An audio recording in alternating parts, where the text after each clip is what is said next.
नमस्कार दोस्तों, आपका स्वागत है दृष्टि आईएएस एडिटोरियल एनालिसिस के एक नए एपिसोड में। इस एडिटोरियल एनालिसिस में हम 3 चीज़ें करते हैं। पहला, एडिटोरियल का यूपीएससी सिलेबस के साथ लिंक स्थापित करना। दूसरा, एडिटोरियल के की पॉइंट्स को समझना। और तीसरा, कोई इंपॉर्टेंट कॉन्सेप्ट अगर इस एडिटोरियल में बताया गया है तो उसके बारे में भी चर्चा करना। तो आइए शुरू करते हैं आज का एडिटोरियल एनालिसिस। आज का एडिटोरियल हमने द हिंदू से लिया है और ये 20 तारीख को आया है। एडिटोरियल का शीर्षक है इकोनॉमी इन लॉकडाउन। तो आइए आप देखते हैं इसका यूपीएससी सिलेबस के साथ लिंक। तो इसका डायरेक्ट लिंक बनता है जीएस पेपर 3 के साथ, जहाँ की इकोनॉमिक डेवलपमेंट एक टॉपिक है। और इसके अंदर हम देखेंगे तो Indian economy and its issues relating to planning, mobilization of resources, growth, development and employment, इससे इसका डायरेक्ट लिंक है। दूसरा, इस एडिटोरियल में क्योंकि आईएमएफ की बात की गई है, ये जीएस2 के साथ भी लिंक है। जीएस2 में हम देखेंगे कि इंटरनेशनल रिलेशंस के अंतर्गत इंपॉर्टेंट इंटरनेशनल इंस्टीट्यूशंस हैं और इसमें आईएमएफ डायरेक्टली आता है। तो इस प्रकार ये है इसका यूपीएससी सिलेबस के साथ लिंक। अब आइए देखते हैं इसके की पॉइंट। एडिटोरियल कहता है कि आईएमएफ यानी कि इंटरनेशनल मॉनेटरी फंड के रिवाइज प्रोजेक्शंस, संशोधित अनुमानों को देखते हुए भारत को ऐसी योजनाओं को अपनाना चाहिए जिससे कि वर्स्ट केस सिनेरियो यानी कि जो सबसे बुरी स्थिति हो सकती है उससे बचा जा सके। कोई भी जब सिनेरियो प्लानिंग होती है किसी भी संस्था के द्वारा, प्रोजेक्शंस जब बनाई जाती है तो उसमें वो 3 सिनेरियो लेके चलते हैं। एक होता है बेसलाइन, दूसरा होता है हाई सिनेरियो, इसको हम ऑप्टिमिस्टिक सिनेरियो भी मान सकते हैं, और तीसरा होता है लो केस यानी कि पेसिमिस्टिक सिनेरियो, कि बुरे से बुरा क्या हो सकता है। तो एडिटोरियल का ये कहना है कि आईएमएफ जो लो केस सिनेरियो यानी कि वर्स्ट केस सिनेरियो की बात कर रहा है, उससे भारत को बचने के लिए प्लानिंग की आवश्यकता है। और आगे एडिटोरियल ये कह रहा है कि महामारी के द्वारा उत्पन्न हुई ग्रेट लॉकडाउन, यानी कि जो लॉकडाउन पूरे विश्व भर में अलग अलग देशों के द्वारा लगाया गया, ने आईएमएफ को 2020 में इकोनॉमिक आउटपुट यानी कि आर्थिक उत्पादन को लेकर अपने पिछले सभी अनुमानों को दरकिनार करने के लिए मजबूर कर दिया है। ये लॉकडाउन एक इतनी अलग स्थिति क्रिएट कर रहा है और इसको ग्रेट लॉकडाउन कहा जा रहा है। इसके द्वारा जो आईएमएफ ने पहले जितने भी पूर्वानुमान लगाए थे उन सबको हटा दिया है और नए अनुमान अब लगाए हैं। दुनिया भर में लगभग स्वीपिंग शटडाउन यानी कि पूरी अर्थव्यवस्थाओं के व्यापक बंद होने की वास्तविकता के मद्देनजर आईएमएफ ने स्वीकार किया है कि मौजूदा संकट अलग प्रकार का है। अंग्रेजी में अगर इसे कहें तो क्राइसिस लाइक नो अदर, यानी कि ये अपने आप में एक अलग तरीके का संकट उत्पन्न हुआ है। और आईएमएफ ये कहता है कि ग्रेट डिप्रेशन के बाद से दुनिया के उत्पादन में शार्पेस्ट कॉन्ट्रैक्शन यानी कि सबसे तेज संकुचन का अनुमान लगाया जा रहा है। आईएमएफ ने पहले कहा था ग्लोबल इकोनॉमी जो ग्रो करेगी 3.3% की वृद्धि दर से, और अब आईएमएफ का ये कहना है कि ये 3% के हिसाब से कॉन्ट्रैक्ट करेगी, यानी कि संकुचन होगा विश्व इकोनॉमी में। इसको एक ग्राफ के द्वारा समझते हैं। ये आईएमएफ की वर्ल्ड इकोनॉमिक आउटलुक से लिया गया है। वर्ल्ड इकोनॉमिक आउटलुक आईएमएफ की एक मेजर रिपोर्ट है और इसमें हम ये देखेंगे कि आईएमएफ अब ये कह रहा है कि ये -3.0 यानी कि 3.0 से कॉन्ट्रैक्शन होगा वर्ल्ड इकोनॉमी में, इसमें एक संकुचन आएगा। जबकि ग्लोबल फाइनेंशियल क्राइसिस जो 2009 में हुई थी उसमें भी जो कॉन्ट्रैक्शन हुआ था, जो संकुचन आया था वर्ल्ड इकोनॉमी में ग्लोबल फाइनेंशियल क्राइसिस 2009 में, वो सिर्फ -0.1% था। तो यहाँ -3% की बात हो रही है और वहाँ जब आया था 2009 की फाइनेंशियल क्राइसिस में तो -0.1% है। तो आप देख सकते हैं कि स्केल में ये कितना बड़ा है। वापस आते हैं एडिटोरियल। आगे एडिटोरियल में ये भी कहा गया है कि आईएमएफ के द्वारा इतना गलत होना इन पूर्वानुमानों में, इसकी एक वजह ये भी रही है चाइनीज अथॉरिटीज़ और डब्ल्यूएचओ के द्वारा दी गई जानकारी, उसने भी आईएमएफ को कहीं ना कहीं धोखे में रखा। और वो इस बात से स्पष्ट हो जाता है कि हाल ही में यानी कि 22 फरवरी को आईएमएफ की प्रमुख क्रिस्तालिना जॉर्जीवा, जो कि बल्गेरिया से आती हैं, उन्होंने G20 के फाइनेंस मिनिस्टर्स की मीटिंग में ये कहा था कि वैश्विक विकास दर जनवरी के पूर्वानुमान की तुलना में लगभग 0.1% ही कम होगी।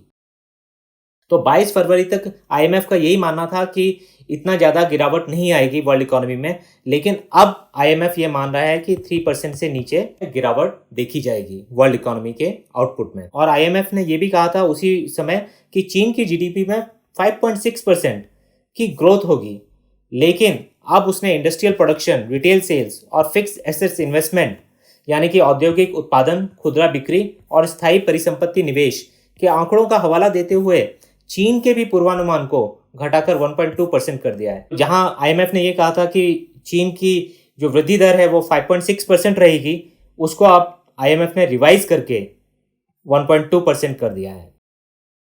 लेकिन फिर भी IMF एशिया की सबसे बड़ी अर्थव्यवस्था जो कि चीन है उसके वार्षिक विस्तार का अनुमान लगाने के संदर्भ में अभी भी ऑप्टिमिस्टिक है, यह एडिटोरियल का मानना है। और आगे देखते हैं एडिटोरियल में भारत के संदर्भ में IMF के विचार क्या हैं। तो एडिटोरियल में ये कहा गया है कि IMF ने इस वित्तीय वर्ष में वृद्धि दर को जनवरी के 5.8% के पूर्वानुमान से 1.9% कर दिया है। तो IMF ने जनवरी 2020 में कहा था कि भारत की भी वृद्धि दर 5.8% के आसपास रहेगी, जिसको अब उसने बदलकर 1.9% कर दिया है। और आगे ये कहा गया है कि ये फंड के बेसलाइन सिनारियो यानी कि IMF के बेसलाइन सिनारियो पर आधारित है। तो बेसलाइन जैसा कि हमने पहले देखा कि किसी भी प्रोजेक्शन में 3 सिनारियो बनते हैं, एक बेसलाइन सिनारियो, एक हाई सिनारियो और एक लो सिनारियो। हाई सिनारियो होता है ऑप्टिमिस्टिक, यानी सब अच्छा रहे तो क्या होगा। बेसलाइन यानी कि नॉर्मल रहेगा, रियलिटी के आसपास रहेगा तो क्या होगा। और तीसरा होता है पेसिमिस्टिक सिनारियो, लो केस सिनारियो, यानी कि अगर सब कुछ बुरे से बुरा हो तो फिर क्या स्थिति रहेगी। IMF का जो बेसलाइन सिनारियो है वो ये मानता है कि महामारी 2020 के सेकेंड हाफ में कमज़ोर हो जाएगी, जिससे रोकथाम के प्रयासों और आर्थिक गतिविधियों को सामान्य बनाने में मदद मिलेगी। तो IMF का ये मानना है कि साल के सेकेंड हाफ तक महामारी पे कुछ हद तक काबू पा लिया जाएगा और इकोनॉमिक एक्टिविटीज़ भी धीरे धीरे रिवाइव हो जाएंगी। इन पूर्वानुमानों के पीछे IMF का एक महत्वपूर्ण एजम्पशन है, भारत की सरकार के द्वारा पॉलिसी सपोर्ट मिलता रहेगा इकोनॉमिक एक्टिविटीज़ को, क्योंकि फिलहाल जो इकोनॉमिक एक्टिविटीज़ हैं उनको दोबारा से शुरू करने के लिए और उनको सस्टेन करने के लिए बहुत ज़रूरी है कि बहुत बड़ा और बहुत ही टाइमली इंटरवेंशन सरकार के द्वारा हो, फिस्कल और मॉनेटरी पॉलिसी दोनों की फील्ड में। तो एक बहुत बड़े राहत पैकेज की आवश्यकता है और इस चीज़ को मद्देनज़र रख के IMF ने ये 1.9% का फिगर दिया है। IMF जैसी संस्था जो कि जानी जाती है अपने फिस्कल कंजर्वेटिविज्म के लिए, उसने भी ये कहा है कि सरकारों को ज़्यादा से ज़्यादा व्यापक यानी कि पूरी तरीके से जो इकोनॉमी के सारे सेक्टर्स को प्रभावित कर सके और कोऑर्डिनेटेड यानी कि पूरी तरीके से जो समन्वित स्टिमुलस हो, प्रोत्साहन हो, वो इकोनॉमी को देने की बहुत ज़्यादा ज़रूरत है इस ऐसे वक्त में। और IMF का ऐसा कहने के पीछे कारण है ग्रेट डिप्रेशन, जिसको हम आगे की कॉन्सेप्ट्स में देखेंगे। उस समय की गई गलतियों से बचा जा सकेगा, जहां की ग्रेट डिप्रेशन के दौरान ये हुआ था 1929 के आसपास। ग्रेट डिप्रेशन समय से पहले बजट घाटे को कम करने के प्रयासों से समस्या और ज़्यादा गंभीर हो गई और ज़्यादा लंबे समय तक खिंची। तो उन गलतियों से सीखते हुए सरकारों को अभी चाहिए कि वो ज़्यादा से ज़्यादा स्टिमुलस जो कि इकोनॉमी को पूरी तरीके से रिवाइव कर सके वो दे, क्योंकि यहाँ कंपनीज को बैंक्रप्सी से बचाना, यहाँ लोगों को जॉब लॉसेस से बचाना, दोनों ही बहुत ज़्यादा जरूरी है। और इस संदर्भ में भारत के अभी तक के जो फिस्कल मेजर्स हैं, यानी जो कुछ राजकोषीय उपाय भारत ने अभी तक किए हैं, वो अन्य देशों के द्वारा अपनाए गए प्रयासों की तुलना में बहुत ही कम लगते हैं। और ये बिल्कुल सही है, क्योंकि भारत के द्वारा अभी तक जो फाइनेंशियल पैकेज अनाउंस किया गया है वो स्टिमुलस जो है वो करीब करीब 1% ऑफ GDP तक ही सीमित है, जबकि दूसरे देशों की बात की जाए तो उन्होंने कम से कम 10% ऑफ GDP तक के स्टिमुलस दिए हैं अपनी इकोनॉमी को। और मलेशिया जैसे देश की बात की जाए तो उसने 18% तक का स्टिमुलस दिया है अपनी GDP को। तो इस वजह से बहुत ज़रूरी है भारत को कि वो इस 1% के आंकड़े को बेहतर करे और कम से कम इसको 10% या उससे ऊपर तक के स्टिमुलस के लिए प्रयास करना चाहिए। अंत में एडिटोरियल ये कहता है कि भारत में जो इनफॉर्मल सेक्टर है यानी कि अनौपचारिक क्षेत्र, उसका आकार और उसके अलावा अर्थव्यवस्था के जो अधिक औपचारिक हिस्से भी हैं, वहाँ भी जो श्रम आपूर्ति में लंबे समय तक के व्यवधान को देख रहे हैं। ऐसे में केंद्र को चाहिए कि एक सब्सटैंशियल स्टिमुलस पैकेज यानी कि एक मजबूत प्रोत्साहन पैकेज देने की आवश्यकता है, ताकि अर्थव्यवस्था ना केवल अपने पैरों पर खड़ी हो सके बल्कि दौड़ सके, जो कि बहुत ज़रूरी होगा कंपनीज को बैंक्रप्सी से बचाने के लिए और लोगों को जॉब लॉसेस से बचाने के लिए। तो ये एडिटोरियल के की पॉइंट्स हैं। अब आइए देखते हैं की कॉन्सेप्ट्स टू लर्न में आज हम 2 चीजें देखेंगे। एक है इंटरनेशनल मॉनेटरी फंड और दूसरा है great depression. International monetary fund की शुरुआत हुई थी 1945 में और ये अपने 189 मेंबर कंट्रीज के लिए अकाउंटेबल है।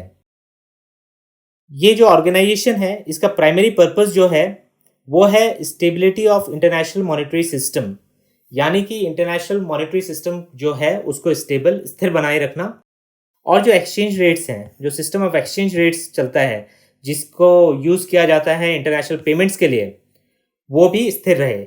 ये आईएमएफ का मुख्य दायित्व है और ये देशों और उनके नागरिकों को एक दूसरे के साथ ट्रांजैक्शन करने में भी मदद करता है। तो ये आईएमएफ का मुख्य उद्देश्य है। तो आईएमएफ के मैंडेट को अपडेट किया गया था 2012 में, जिसके द्वारा जो मैक्रो इकोनॉमिक और फाइनेंशियल सेक्टर इशू हैं जो वैश्विक मॉनेटरी स्थिरता को प्रभावित करते हैं, उन सबको शामिल किया गया था आईएमएफ के मैंडेट में। आईएमएफ फाइनेंशियल असिस्टेंस भी देता है अपने मेंबर देशों को, और ये किया जाता है allocation of special drawing rights के द्वारा, यानी कि एसडीआरस। और यहाँ क्योंकि समय कम है तो हम इसको डिस्कस नहीं करेंगे डिटेल में, लेकिन ये एग्जाम के लिए इंपॉर्टेंट है और ये आपको पता होना चाहिए। जो मेंबर्स के कोटा हैं वो प्राइमरी सोर्स हैं आईएमएफ के फाइनेंशियल रिसोर्सेज का। मेंबर देश है उनके जो कोटा होते हैं वो उसके साइज और पोजीशन इन वर्ल्ड इकोनॉमी, यानी उसके वो कितना बड़ा देश है और उसकी इकोनॉमी के हिसाब से क्या पोजीशन है वर्ल्ड में, उस पर डिपेंड होता है उस देश का कोटा। आईएमएफ कुछ मुख्य पब्लिकेशंस भी निकालता है जो कि बहुत इंपॉर्टेंट है एग्जाम के पॉइंट ऑफ व्यू से। तो एक है वर्ल्ड इकोनॉमिक आउटलुक, दूसरा एक मेजर पब्लिकेशन है ग्लोबल फाइनेंशियल स्टेबिलिटी रिपोर्ट, और एक और बात जो आपको पता होनी चाहिए कि आईएमएफ और वर्ल्ड बैंक ये दोनों सिस्टर ऑर्गेनाइजेशन इन्हें कहा जाता है, और इनको ब्रेटन वुड्स इंस्टीट्यूशंस भी कहा जाता है, क्योंकि इनका जो स्थापना हुई थी ये वहाँ एक मीटिंग के दौरान हुई थी 1945 में, तो इसीलिए इनको उस जगह के नाम के आधार पर ब्रेटन वुड्स इंस्टीट्यूशंस भी कहा जाता है। तो ये था आईएमएफ के बारे में। आइए अब देखते हैं ग्रेट डिप्रेशन। जो ग्रेट डिप्रेशन है ये आपका वर्ल्ड हिस्ट्री के हिसाब से भी इंपॉर्टेंट टॉपिक है। तो ग्रेट डिप्रेशन की शुरुआत हुई थी यूएसए में, जबकि स्टॉक मार्केट्स जो यूएस का था वो क्रैश हो गया अक्टूबर 24, 1929 को, और इस डेट को ब्लैक थर्सडे भी कहा जाता है। और फिर ये धीरे धीरे बाकी यूरोप के कैपिटलिस्ट देशों तक भी फैल गया, जो कि यूएसए से बहुत ज़्यादा कनेक्टेड थे और फर्स्ट वर्ल्ड वॉर की मार भी झेल रहे थे। जो वर्स्ट फेज था ग्रेट डिप्रेशन का वो था 1929 से 1933 तक। क्या थे इसके कारण ग्रेट डिप्रेशन के?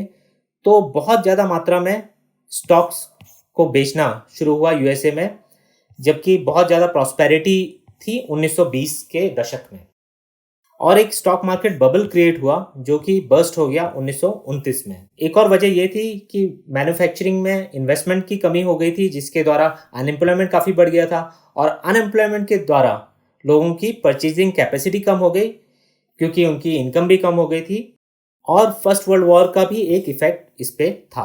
तो ये थे इसके कुछ मुख्य कारण। देखते हैं इसके कॉन्सिक्वेंसेज। यूएसए में बहुत बड़ी स्केल पे अनएम्प्लॉयमेंट फैला, और अनएम्प्लॉयमेंट 3% 1929 में से बढ़कर 25% हो गया 1933 तक। ट्रेड पूरी तरीके से कोलैप्स हो गया, पूरी तरीके से बिखर गया। टैक्स रेवेन्यूज, जो सरकार के पास टैक्स से रेवेन्यू आते थे, उसमें बहुत ही शार्प फॉल हुई क्योंकि लोगों के पास रोजगार ही नहीं था। इन्वेस्टमेंट और सेविंग्स रेट में बहुत हद तक कमी आई। रियल जीडीपी भी कम हो गया यूएस का। एग्रीकल्चर डिस्ट्रेस बहुत मात्रा में बढ़ी क्योंकि फार्मर्स प्रोड्यूस तो कर रहे थे लेकिन उनके पास प्रोड्यूस को बेचने के लिए लोग नहीं थे, और इसका बहुत बड़ा इम्पैक्ट पड़ा सोसाइटी पे, पॉलिटिक्स पे और इंटरनेशनल रिलेशंस पर। इसके लिए कुछ रेमेडियल मेजर्स भी लिए गए यूएस के सरकार के द्वारा।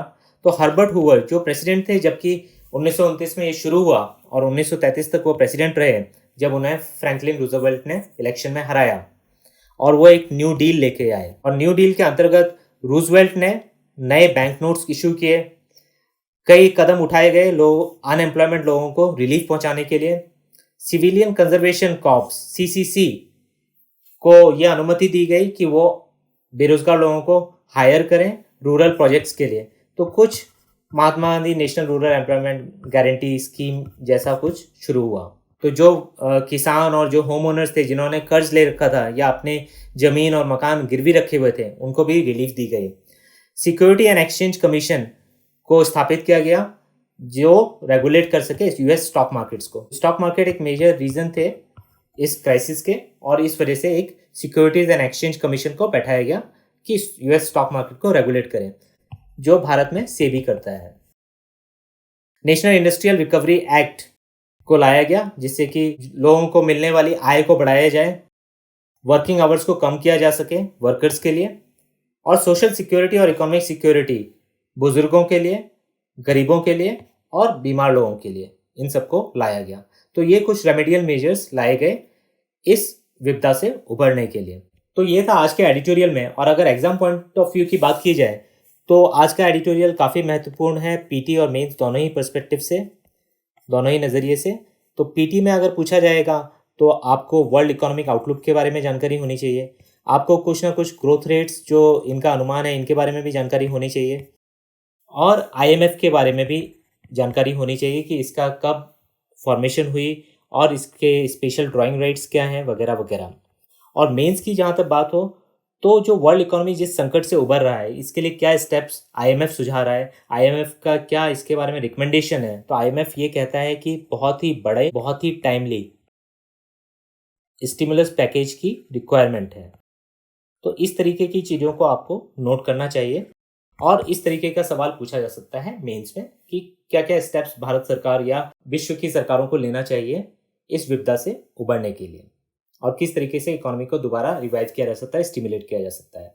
तो ये था आज के एडिटोरियल में। फिर मिलेंगे एक नए एडिटोरियल के साथ। धन्यवाद।